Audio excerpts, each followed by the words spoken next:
Hello and welcome to the third Gearify Screensaver tutorial. In this tutorial I'm going to explain how you can create your own custom gears using images. So for starters, I'm just going to open Microsoft Paint. Nice blank document here. I'm going to make a small image. Drag the border inside here. Make sure everything's in view. Okay. So I'm going to fill the background with a nice solid color. My screensaver in the background is getting in the way. Alright, with a nice solid colored background, I'm just going to paint, I'll draw an ellipse here. And the ellipse is going to be slightly off-centered, but if you draw cross lines, you can see that the center of the image is still inside the shape. This is important. So we have a nice clearly outlined shape with a clear uniform background behind it. So I'm going to say save, and I'm going to put this in a special folder, Gearify tutorial images. Let's call it ellipse 1. Save. Okay, so now we go back to our screensaver settings. Now I'm going to point the images, the Gear Images folder, to the folder that I just saved the file in. So here on the Images tab, I'm going to click Browse, and now I just have to find the folder that I just put the image inside. I put it in My Pictures. That should be it. Alright, so now I see the path to the folder up here. I'm just going to click Next, and you can see that the image is being traced out very nicely. The crosshairs show the location of the center of the image. Okay, that was pretty easy. See, all that's necessary is that it has a clear, uniform background that is distinct from the contents of the image. Let me show you an example of what not to use. So, if I just Google cat images, okay. So, this, for example, this cat picture here.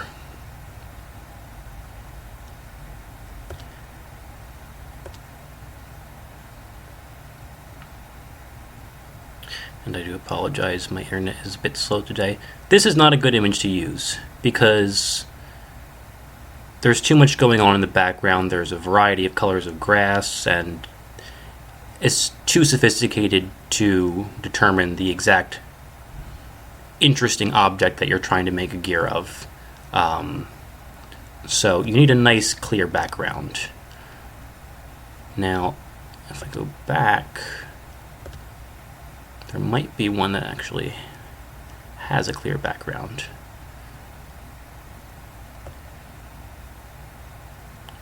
Okay, so this one could potentially work because the cat is clearly defined against a clear background. Some spots where the fur is close to white, the image reading may get a little funky, but overall, pretty decent. Let's get a really good one.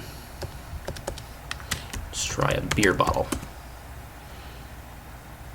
Okay, here we go. This is some good stuff. That's a good choice.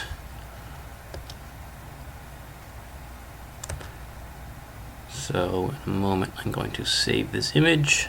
Apologize, my internet connection is not the best today. Save image as. I'm going to put it in the same folder as before. Call it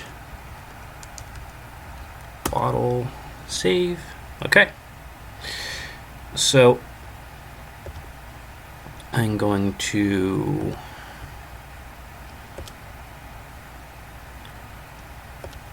I'm going to just close and open this real quick so that our new image is loaded. Images tab. Next. There we go. And we see that our nice beer bottle is being traced, and hey, we've got a gear. So, and yes, that will make a beer bottle shaped gear, and you can try it yourself if you want to see what it looks like. So let me briefly go through the other options that are available here.